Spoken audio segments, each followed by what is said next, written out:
Assalamualaikum warahmatullahi wabarakatuh. Saya Yudi Pramuko, tukang donat dari para YouTuber tertua di semesta. Alhamdulillah, wassalatu wassalamu ala rasulillah. Ini kita bahas apa warisan era Jokowi selama 9 tahun ya, yang diakhiri dengan permintaan maaf ya. Tapi permintaan maaf itu tidak menghidupkan mayat-mayat yang sudah terbujur kaku dan ada di balik kuburan yang sembunyi senyap ya. Banyak orang terbunuh ya di masa era Jokowi ya. Selain 6 laskar Front Pembela Islam, terus 800-an petugas KPPS dalam pemilu ya, itu tewas tanpa diotopsi itu kan. Tapi sekarang kita nggak bahas itu, tapi membahas pertarungan atau konflik agraria soal tanah. Soal tanah ini disebut oleh Rasulullah Sallallahu Alaihi Wasallam. Siapa yang ngambil tanah meskipun sejengkal itu, maka tanah yang diambil sejengkal itu oleh orang yang zalim itu nanti tanah itu akan dikalungkan 7 kali lipat banyaknya di akhirat ya, oleh Allah pada orang yang ngambil tanah itu. Nah, kita kaitkan dengan KPA. KPA itu dia mengeluarkan data. KPA itu Konsorsium Pembaruan Agraria. Ini saya sudah catat, ada data-datanya ya. Saya ambil dari, kalau nggak salah dari CNN ya. CNN. Tadi saya pakai untuk bahan ceramah Ahad pagi ya, di sini di pesantren Jolali. Jadi menurut Al-Quran atau menurut KPA, menurut Rasulullah, maksudnya kita ikat soal bagaimana soal tanah menurut Rasulullah. Man zolama qida shibrin minal ard tawiqahu min sab'i ardin. Hadis riwayat Bukhari dan Muslim, dan keduanya bersepakat tentang kesahihan hadis ini. Makanya kemudian ulama menuliskannya sebagai muttafaqun alaih. Artinya muttafaqun alaih, Imam Bukhari dan Imam Muslim bersepakat. Kata Rasulullah, siapa yang mengambil tanah sejengkal tanah ya dengan cara yang tidak ada haknya, zalim, maka tanah itu akan dikalungkan di leher orang itu. Man zalama qida shibrin minal ard tawiqahu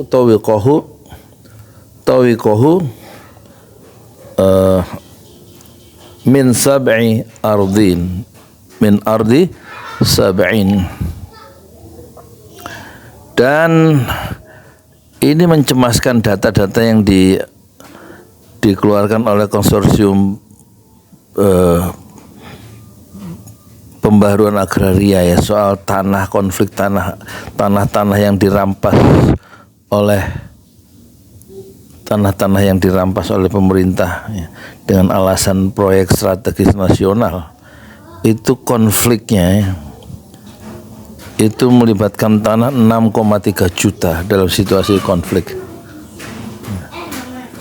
dan kasusnya ada hampir 3.000 di zaman pemerintahan Jokowi ya, di era Jokowi, yaitu 2.939 kasus, hampir 3.000, dan melibatkan 6,3 juta tanah ya, yang maksudnya tanah itu dirampas dari milik rakyat dan rakyat diusir ya, atau dianiaya atau dibunuh karena konflik itu ya. Dan yang menderita, keluarga yang menderita karena konflik pertanahan antara pemerintah ya dengan rakyat itu ada sekitar 1,75 kepala keluarga yang menderita. Inilah warisannya di era sekarang ya. Dan rakyat harusnya jangan putus asa. Ada fufu fafa itu ya. Dan tanah itu meliputi dipakai untuk apa? Untuk properti, ya, untuk infrastruktur, kemudian untuk apa lagi? Untuk perkebunan,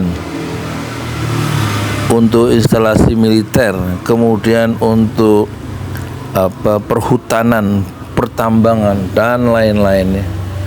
Intinya rakyat selalu dikorbankan, tanahnya dirampas mereka itu. Luar biasa. Dan korban dari kasus pertanahan itu, konflik agraria selama 2015 sampai 2023, itu korbannya ada 3.503, ya. Perinciannya menurut konsorsium pembaruan agraria 2.363 itu mereka dikriminalisasi atau dipenjara, dan 900 hampir 1.000, ya, 905 orang masyarakat itu dianiaya, 70 orang itu ditembak, dan 72 orang-orang yang mempertahankan tanah itu, 72 orang mati, dia aktivis. Inilah, ya, warisan dari era selama 9 tahun terakhir. Dan ini konflik tanah ini, ya, itu juga sudah terjadi zaman Presiden sebelumnya 10 tahun, yaitu SBY. Tapi pemerintahan setelah SBY itu jauh lebih banyak, ya. Kalau di zaman SBY konflik itu 1.000, ya, 520, sementara di zaman era setelah SBY itu hampir 2 kali lipatnya, yaitu 2.939 konflik, ya.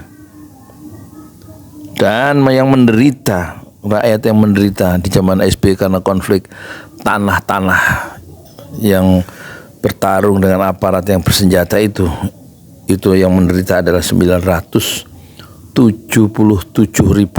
KK, lebih 103 KK, hampir, ya, 978.000 kepala keluarga. Sementara setelah SBY itu korbannya lebih banyak, ya, hampir 2 kali lipat, yaitu 1 juta, ya, 750.000 kepala keluarga. Inilah 2 contoh pemerintahan yang zalim, yang mengambil tanah-tanah rakyat atas nama pembangunan, atas nama proyek strategis nasional. Dan soal kezaliman yang dilakukan oleh penguasa ini mengingatkan kita, ya, kepada hadis Rasulullah, ya, yang lain. Ada 7 kelompok katanya, sab'atun yuzilluhumullahu, yang Allah, ya, la yuzihumullah, yang Allah tidak lindungi, yauma la zilla illa zilluh, yang enggak ada pelindungan nanti di akhirat kecuali pelindungan Allah, ya.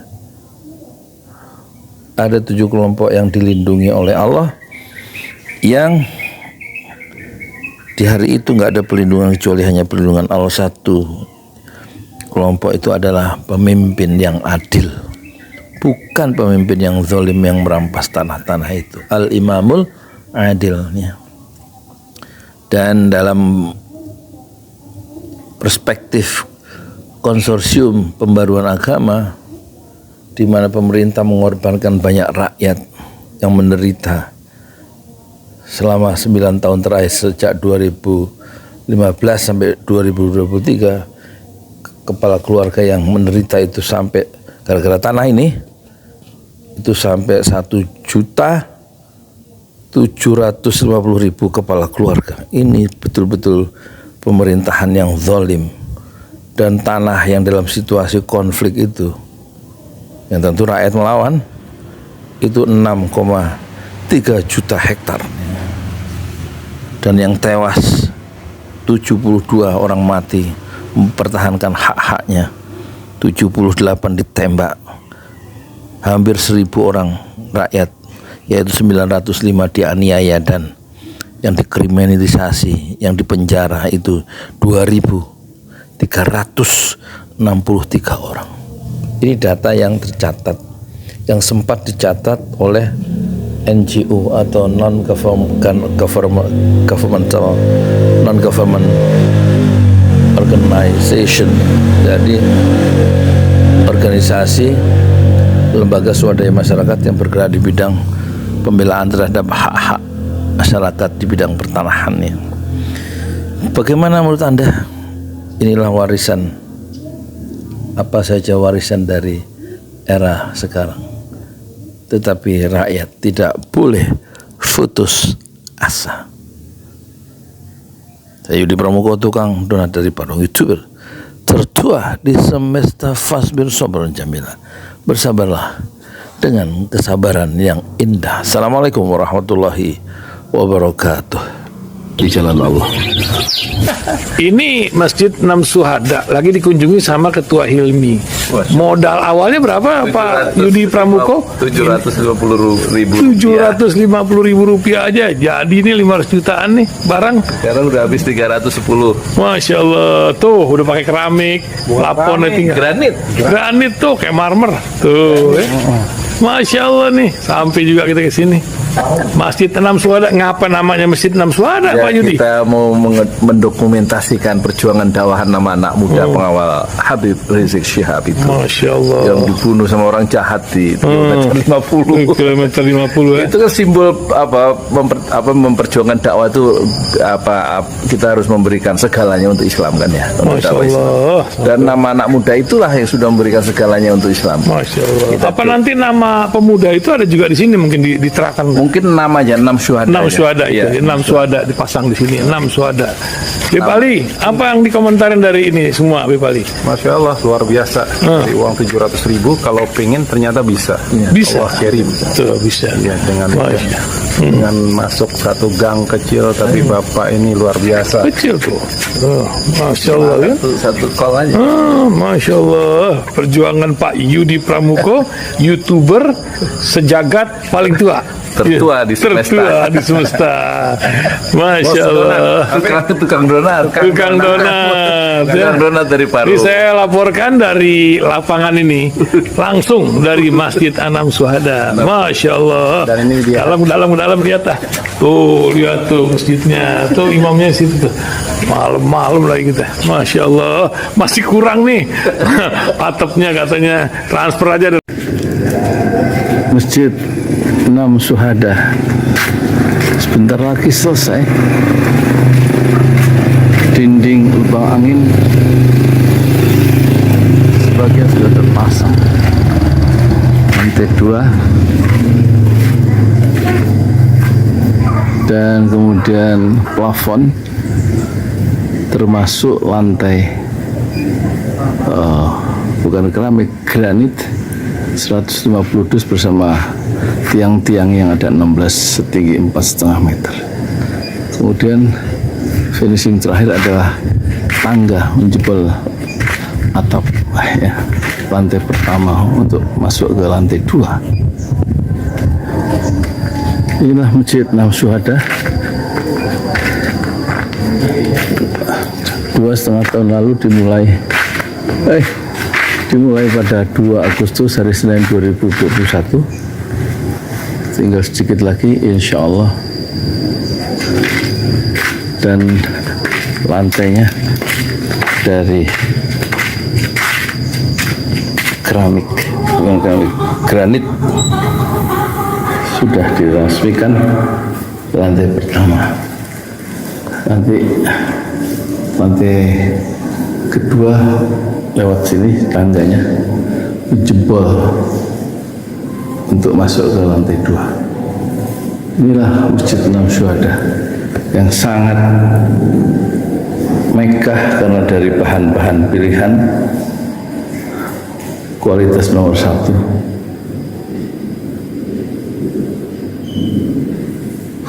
tinggal sekitar 80 juta lagi, finishing lantai atas selesai, insya Allah.